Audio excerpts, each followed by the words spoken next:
दाइ आज के गर्ने?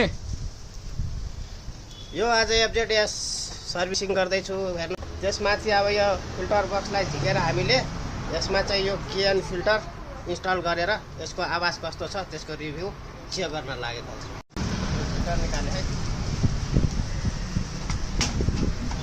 हेर्नुहोस् गाइस, यसको आवाज कस्तो आउँछ।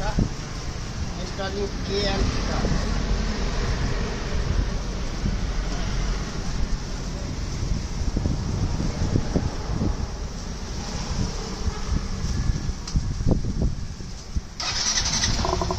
आम्बो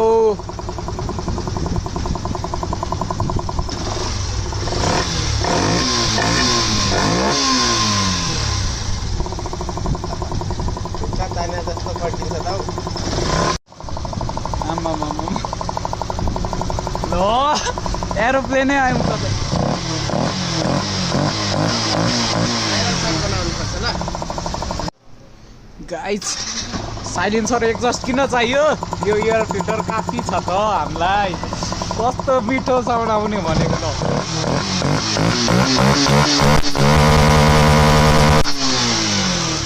कान खान्छ यार बुढा।